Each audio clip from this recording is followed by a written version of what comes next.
should have opened today. Were you able to? Yes. Yes. Cool.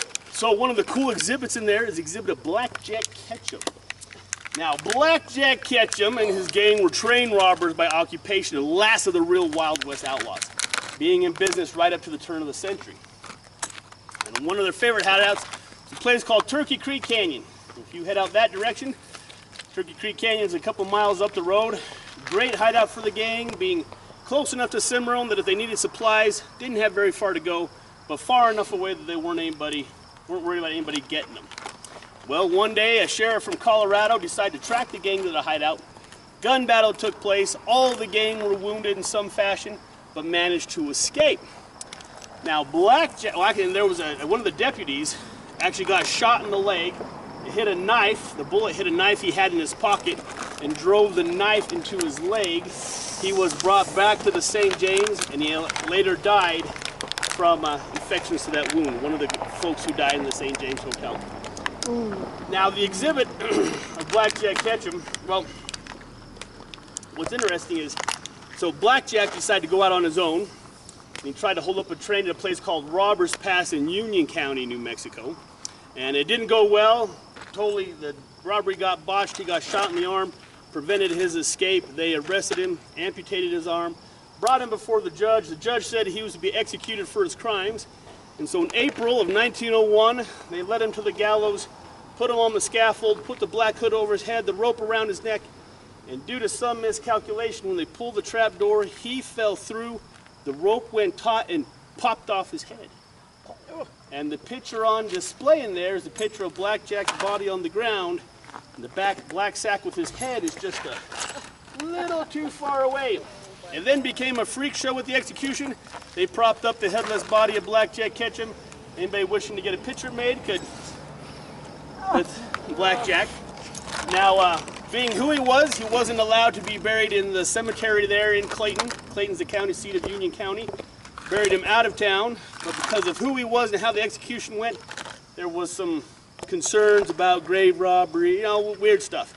So they dug him up, and when they did, I forgot to mention. Then, as it is now, it's illegal to execute people in New Mexico by decapitation.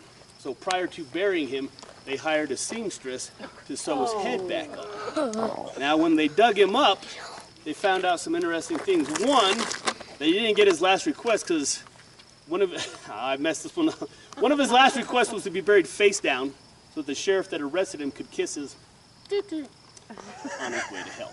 Well, when they dug him up, they found out that although he was buried face down, the seamstress had sewed his head on backwards, so he was still face up. And for having done no embalming or preserving practices on the body, he was in a remarkable state of preservation, which led some people to speculate that he was a zombie, a vampire walking the streets, of Clayton. But most people believe he just drank so much during his life that he actually kind of pickled himself. And that's why he was so well preserved. If you ever get a chance to go into the Old Mill Museum, I highly recommend it. Besides the Blackjack exhibit, there's a whole lot of other cool things to check out in there. So just out of an item of interest, the building right behind you, what is it missing? Windows. Windows. Very good, very good. Windows. But originally it did have windows. It was first it was the courthouse. So this is where Manuel Cardenas was interrogated. It was between here and the jail that he was shot. After it was a courthouse, it was a mercantile store, then it was a school, and then became a lodge for the Masons. And when the Masons took it over, they covered up the windows. And that's why there's no windows on that building. All right, from here we're going to head around that white pickup right in front of the more up-to-date courthouse, which is now an antique store, and finish the tour with the St. James Hotel. I started to say there's no chimney. Oh! I don't even look at the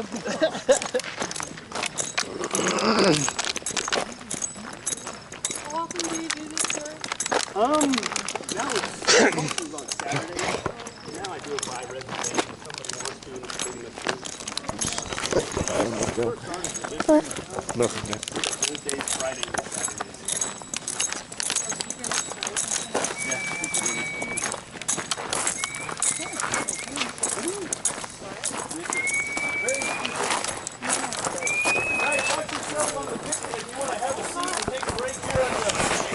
At the table, we're going to finish Hayden, up right here. Mira, stand up. Let older people sit down.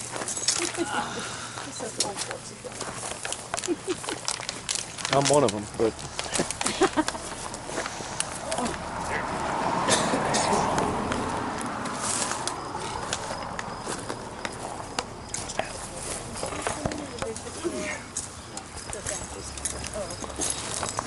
Coming around. They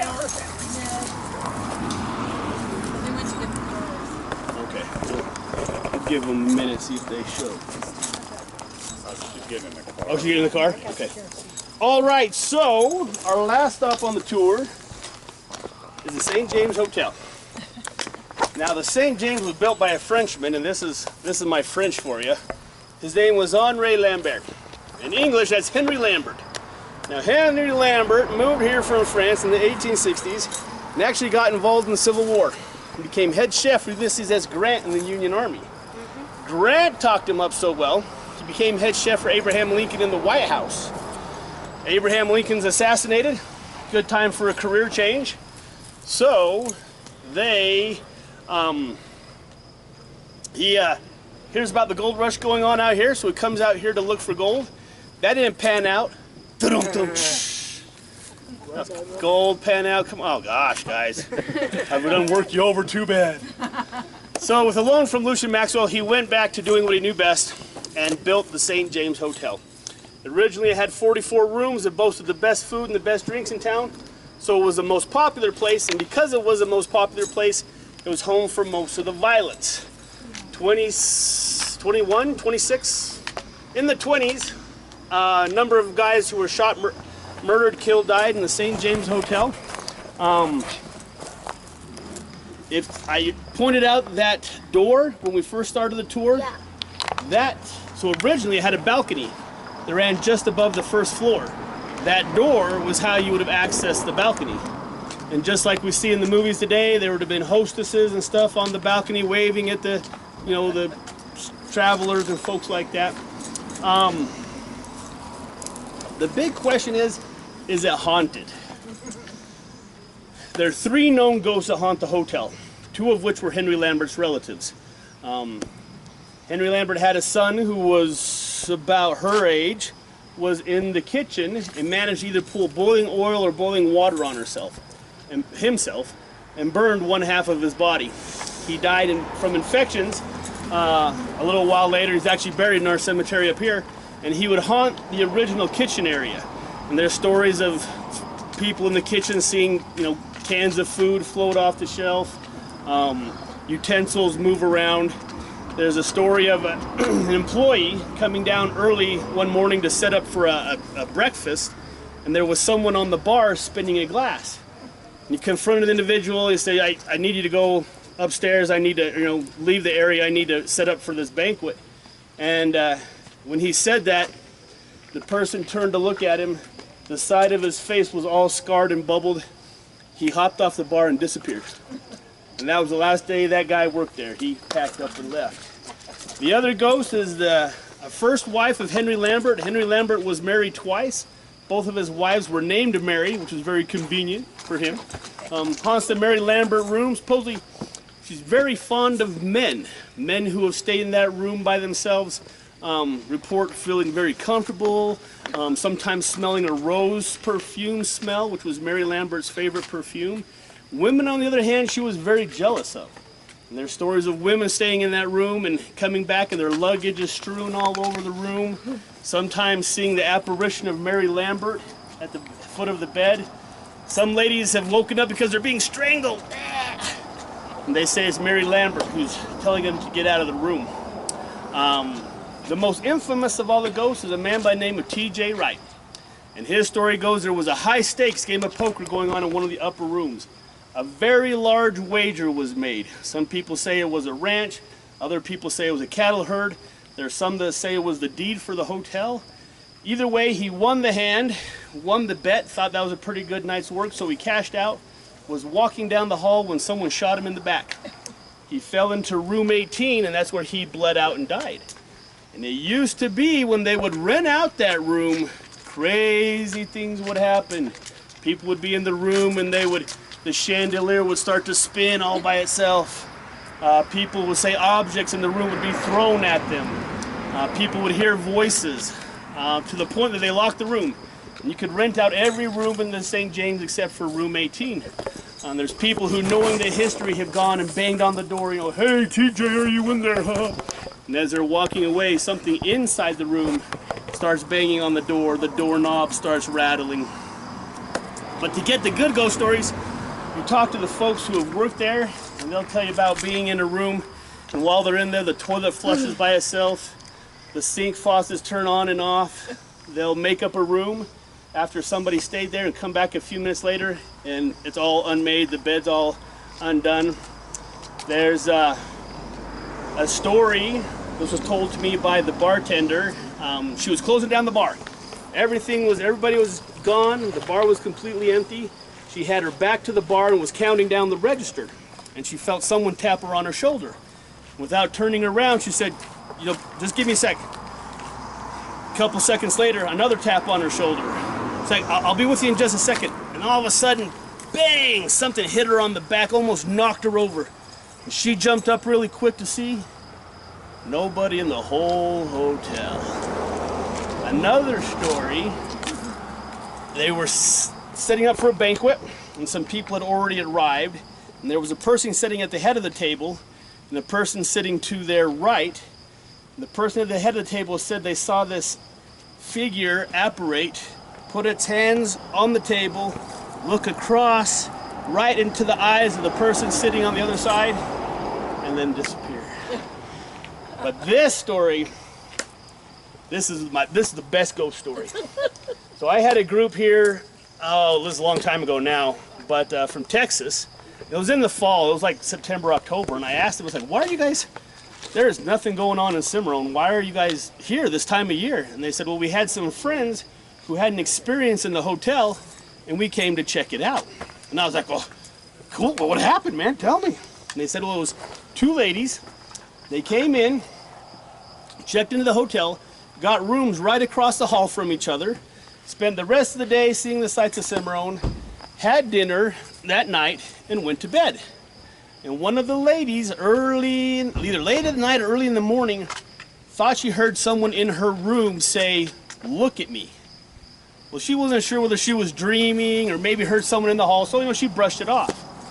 Well, a few minutes later, she felt as though something approached her bed and said a little bit louder, 'Look at me.' Well, she was awake now, and she knew she heard what she heard, so she instantly deployed to the ghost barrier. Put the covers over her head. And we've all been there. Everybody's been there. Got the covers over her head. She's all huddled down.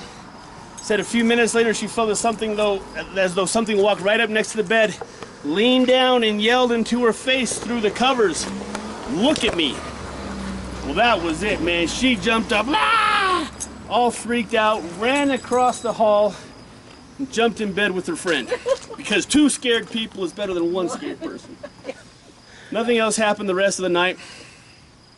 The next morning they checked out, they related what happened to the staff, went back to Texas. And this is long enough ago that they actually had to take their film to get developed. It wasn't like, so they sent their film away to get developed, came back, they're sitting in the house and they're thumbing through their pictures, reminiscing about their trip to Cimarron, and they come across a picture of both of them in bed together. And they have no idea who or what could have taken that picture.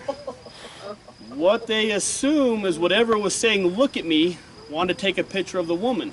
When she wouldn't cooperate, it followed her through the hall, through the locked door, and took a picture of both of them. And I thought that's a pretty legitimate ghost story right there, man.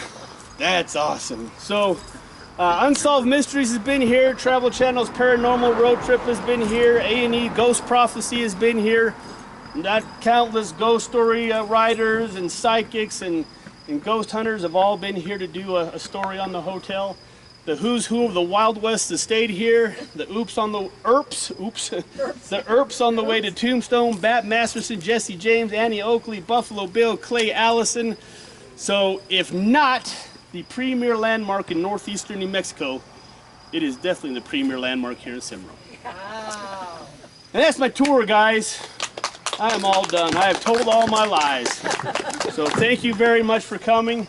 If you want, you can go and look in the lobby. You go through the lobby and down the halls. A lot of the pictures of the old buildings are up there with some of the stories. Please check it out. Otherwise, have a safe trip home. Thank you, Jared. You are very welcome, guys. Thanks for coming.